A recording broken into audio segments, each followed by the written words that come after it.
Good morning. This is my Purple Aloe. I don't know the correct name for it.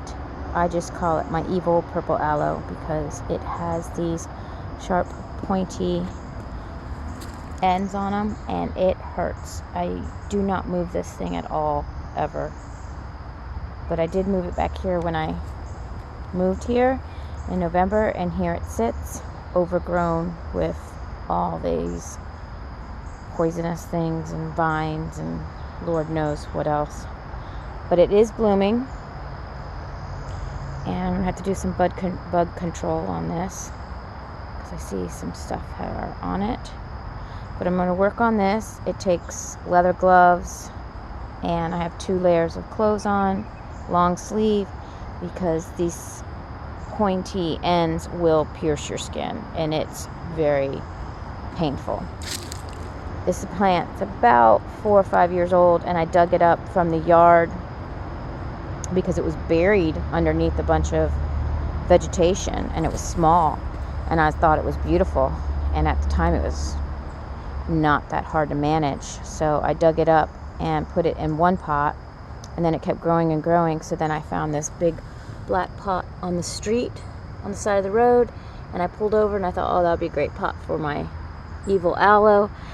And I transplanted that, and now, as you can see, it has several plants in there. All those are what were babies and made new ones. But here is the flower starting up. This is total neglect. I haven't done anything to this guy. So I'm going to clean him up today, and I'll need a dolly to move him somewhere else. But I put him back here so it would stay away from the grandbaby, because it does hurt. It's very painful when these things hurt. And at his height, it could actually get his eye. So I usually keep it away from the kids. And here's the flowering part.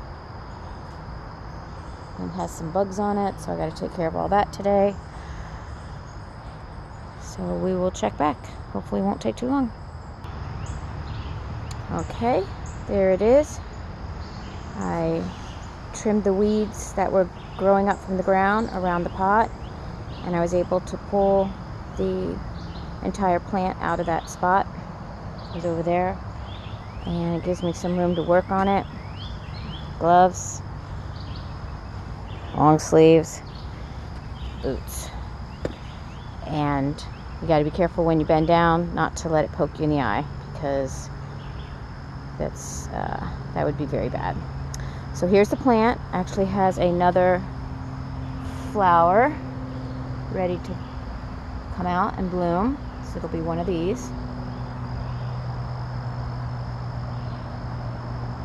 And I'm gonna get a dolly and move it to another area and let it grow there. If I can, I'm gonna possibly maybe even take it out of the pot and give it a permanent home in the ground. But like I said, this is a very difficult plant to work on. It really does hurt if it pokes you. But as you can see, that was an aloe coming out, and that one, I remember these being little like 2 years ago. Oh, and I think I got another flower coming out there. So there it is. Let's see the full look. It's rather large. It is a very stunning plant, and it really probably would be really better off in the ground and really do it justice the way it looks instead of being in that ugly black pot. So I don't know, I think I'm going to try and do it in the ground, put it there and see what happens. So if you've never seen it, I don't know the proper name, but I just call it my evil Purple Aloe, and the grandchildren know to stay away from it, the older grandchildren, because I tell them, don't go near that plant, it'll poke you. So they know. Well, there you have it. very beautiful. And it's blooming. Everybody have a good day and happy gardening.